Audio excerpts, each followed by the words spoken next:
දසමාසේ උරේකත්වා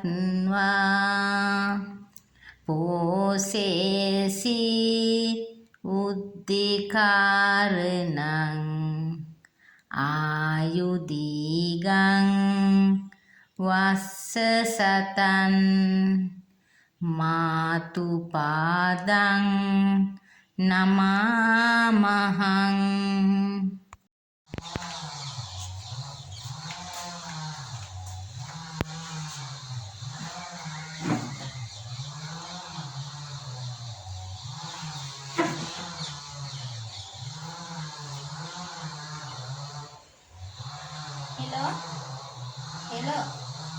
hello චූටියක් ඇහෙනවද මං කියන දේ? ඇහෙනවද?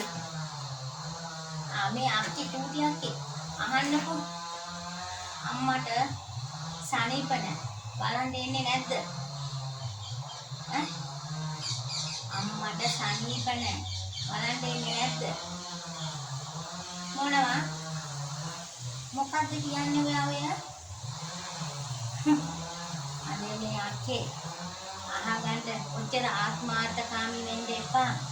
හොඳද? අම්මා දරුවෝ 8 දෙනෙක් හදලා දැන් 8 දෙනාගෙන් එකාද බලන් ඉන්නේ දෙන්නද බලන් ඉන්නේ අම්මට? ඔයාට දුන්නේ මොනවද අහනවා? අනේ අක්කේ මට සෞඛ්‍යනවා. ඔයා මගේ අක්කා වුණාට මට කනගාටුයි. එතකොට මම නංගි වෙලා මමත් ওই ප්‍රශ්නේ නේද ඔයාගෙන් අහන්න ඕනේ. දැන් ඔයා අක්කා වෙලා ওই ප්‍රශ්නේ අහනවා නම් අම්මා මොනවද දුන්නේ කියලා නංගි වෙලා මමත් අහන්න ඕනේ ওই ප්‍රශ්නේ නේද? නෑ අක්කේ. මට අම්මා දීපු අමතක නෑ. අම්මගේ ලේ කිරි කරලා 9 මාසයක් කුසේ දරාගෙන ඉඳලා අම්මගේ ලේ ටික කිරි කරලා මට පෙව්වා. හොඳද? ඒ කෝපයේ හයිය මට තියෙනවා අක්කේ. අනික අක්කේ මේ ඔයා දැනගන්න මේක අම්මා අතපය නොකඩ අබ්බගාතේ නොකර අපි 8 දෙනා මේ ලෝකෙට බිහි කරේ කොහොමද කියන එක මට වැඩිය ඔබ දැනගන්න ඕනි බා. අක්කා වෙලා මට කව් සිද්ධ වෙනවා. ඔව් මට ඉස්සෙල්ලානේ උඹ ඉපදුනේ. එතකොට උඹ දැනගන්න එපා. මට උඹත් අම්මා වගේ නේ එතකොට. අම්මා අසනීපයි කියලා කෝල් එක දීපුවම උඹ අහනවා මොනවද දුන්නේ කියලා. උඹට යකෝ බීපු කිරිවලටත් නයයි බා. උඹ එහෙන් අහනවා. අනිත් ඒ උන්දික එහෙන් අහනවා. එතකොට සහෝදරයෝ 8 දෙනෙක් ඉඳලා බාලයාට ඉඩකඩම් දුන්නා. ඒක ඇත්ත. හරිද? උන් බලන්නේ නැතුවට අපි මොකද කරන්නේ? අපි ගෑනු වෙලා ඉපදුනා නම් අපි අම්මට බලන්න එපා බා. පිරිමිනෝ බැලුවා කියලා ගෑනු ටික බලන්න එපා. ඒක තමයි කියන්නේ. ලොකුවක් කතා කරාම ලොකුවක් කොහොම කියනවා. දෙවෙනිට කතා කරාම දෙවෙනි මොනවද දුන්නේ අහනවා. තුන්වෙනියට කතා කරාම තුන්වෙනියා මොනවද දුන්නේ අහනවා. දැන් ඔයාට කතා කරාම ඔයා මොනවද දුන්නේ අහනවා. එතකොට අර බාල මේ බාලේ කාට කතා කරලා අම්මට බලපන් කිව්වම අහනවා මට මොනවද දුන්නේ? ඒකට ගේ ඉඳ කඩදී ඔක්කොම දීලා අහනවා ඒක මොනවද දුන්නේ කියලා. මේක තමයි වැඩි අම්මලාටත් වැරදුන තැන ඕක තමයි. මොකෙකුටවත් නොලියා හිටියානම් ඔය මොකවත් නැහැ. එතකොට සහෝදරයෝ ටික එනකොට අගයි ඔක්කොටම වෙන්නේ. ඒ දේ ඉෂ්ට නොකර තමයි කවුලේ බාලයාට ඉඩම දීන්නේ. හොඳද? එතකොට බාලයා ඒ ගෑණිගේ කීම අහලා අම්මට නොසලකනවා නම් ඒවා ඒ උන්ට තියෙන්නේ. නොසලකන ඒවා ප්‍රතිඵලය උන්ට තියෙන්නේ.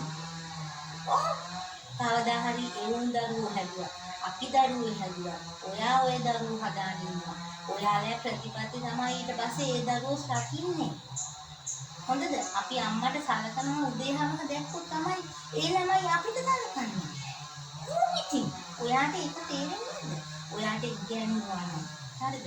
ඔයාට දෙයක් නොකර තමන්ට පුළුවන් විදිහට කොසු විපතුයි හරි තමන්ට පුළුවන් විදිහට කැවුවා නම් පොඩි මහකරන්න අපි දැනගන්න ඕනි. අම්මා මොකද සැප විඳපු අම්මා කෙනෙක් නෙවෙයි. අම්මා තාත්තා රස්සාවල් කරලා නැහැ. ඒ වුණත් කුලී වැඩ කරලා හරි උපයපු මුදලින් අපි 8 දෙනෙක් පෝෂණය කරා කියන්නේ ඈ අක්කා වෙලා ඔබට මොලේ නැත්තම් යකෝ මටද මොලේ තියෙන්නේ ඈ මට නම් හරි දුකයි මේ ගැන කියනකොට මට මොනවා නුදුන්නක් කමක් නැහැ මට පුළුවන් විදියට මම්මගේ අම්මට බලනවා ඔබ කීවත් නැතත් හොඳද ඒ හින්දා වැඩිමල් සහෝදරුන්ට උඹලා දැනගන්න එපා ගම් ඔක්කොම එක වගේ අම්මට බලන්න උඹලා අන්දේෝ හීරෝ ගොළුෝ කරලා නැහැනේ උඹලා දැන් හැමතැනම මේ වැඩක් හරි කුලියක් හරි මොනවා හරි යමක් කරගෙන ඉන්නේ බං අම්මා හදාපු මේක හින්දානේ උඹලා ඒක නෙමෙයි අපෝ ඔව් දැන් මොකද කියන්නේ කිරි පැකට් එකක් වගේ ඉන්න වෙලා කියලා මම අවුරුද්දකට සැරයක් උඹලා ඇවිල්ලා බුලත් ටිකක් දීලා වඳිනවද යකෝ තොපි හැදුවට වැඩිය හොඳයි අර මේ මොනවද මේ මෙව්වට මොනවද මේ වට වචනෙන්නෙත් නෑ කියන්නේ ඈ තොපි හැදුවට වැඩිය හොඳයි ඔහොම හිතලා නෙවෙයි බං අම්මා ළමයි හැදුවේ බැරි වෙනකොට මොනවා හරි සහනයක් තියෙයි කියලා උඹලා වයසට යනකොට තමයි මේ අම්මගේ අඬපාඩු දෙන්නේ දේපොළ හොයන්නේ ඊට පස්සේ යහපියව හොඳයි මේ කනටක් ගේනවලු ආන්න එකෙකුට නොදී ඉන්න. ඇයි ඒවා ගත්තාමත් බලන්නේ නැහනේ. දැන් කාපල්ලකෝ. දැන් දේපල කුමුරා කාපල්ලකෝ. හොඳ වැඩේ ඔහොම කරන එක. අනෙක් පරයන් බයයන් උඹලා ඔක්කොමලා බයිලා ගහනවා. මේ පොඩි එකීට මොලේ තිබ්බනම් ලෝකේ උන්ට මැටි මොලේද තිබ්බේ. තෝපි ගියේ ඉස්කෝලේට තමයි මමත් ගියේ. ඈ එතකොට තෝපිට මට වැඩි දැනුමක් තියෙන්න දෙපේනලු සහෝදරයෝ කියලා. මට ඔයාලත් එක්ක ආච්චි ගන්න කිසි ගන්න දෙනුවක් මට වැඩක් නැහැ සංජුවට මම කියන්නේ එක බඩවැල කඩානාව 8 දෙනෙක් ඉන්නවනේ 8 දෙනෙක් හරිද පිරිමියුන්ට කැක්කුම නැතත් ගෑනුන්ට කැක්කුමක් දෙන්න දෙපේ ඇයි ඒකත් උඹලට එන්නේ නැති අර ඉස්පිරිතාලේ හිටියා මොකද හිටියේ උඹලට එන්න බෑ නම් කවුරු හරි දාලා සල්ලි වලට හරි කියලා මේ බලන්න තිබ්බනේ උඹලට එන්න බෑ නම් මටත් හැමදාම නිදි මංවා කියලා මටත් නිදි මරන්න පුළුවන් හැමදාම මම හිටියා තමයි උඹලත් ඉන්නේ දුර මමත් ඉන්නේ දුර එන්නට මම පණිවිඩය දෙනකොට මම ඔය උඹලා වගේ දීපුවා මොනවද ගත්තුවා මොනවද කියලා අහන්නේ උන්ගේ අතපය නොකඩ පෝෂණය කරලා හදපු එක වටිනවා උඹලා කරන්නේ උඹලට කියේ යන තැනකට මම කලකනේ මමට කියේ මම උන්දේ තව අවුරුද්දක් ජීවත් වෙයිද දෙකක් ජීවත් වෙයිද නැහැ මම ඒ කාල සීමාව තුල මම බලනවා මට උපරිම මම බලනවා ඔව් අනේ උඹලට ආය කෝල් දෙන මාරුලක් නෑ බා උඹලා ආවත් එකයි නාවත් එකයි උඹලට ඔය සාපින් දෙහා වදිනවා බලපල්ල දිමාපුරුන්ට සලකන්නේ නැති සාපි උඹලට ඊටත් එහා වදිනවා හා ඔව් මට දීලා තියෙනවා ගන්න එපා මගෙන් දැනගන්න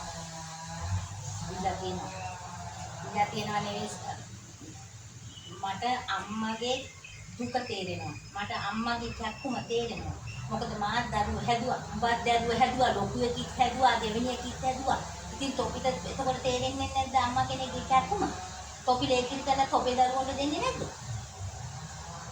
තොපිත් වගේ එක්තැන්ගලා හිටියොත් තොපිත් කොහොමද කියන්නේ යකෝ අම්මට බලපියව අම්මලා තොපිට මිනිස්සු හොයාගන්න පුළුවන් අපිට මිනිස්සු හොයාගන්න පුළුවන් අර කොල්ලොන්ට ගෑනු හොයාගන්න පුළුවන් බලව අම්මලා එක අම්මා ඉන්නේ අම්මලා 1000ක් අපිට නෑ ඒක මතකෙට ගන්නව උඹලා වගේ තොපි වගේ දරුවෝ හැදුවට වැඩිව හොඳයි බං අර පොල් පිටි වලින් ටිකක් කපාගෙන ගෙදර තියාගත්තා නම් මම මල් සහෝදරිය ඉඳලා මං කිව්වේ මගේ හරි දුකයි ඔව් මම පොඩි කීවෙලා මෙච්චර බලනවා නම් තොපිට වැරද බලන්න තොපි එක කතා කරලා වැඩක් නෑ යකෝ තොපිට මොලේ නෑ හරක් බැදු අම්මගේ නාගයක් නැති ඕ තොපි මොකුන්ද අනේ කිය මට මොකද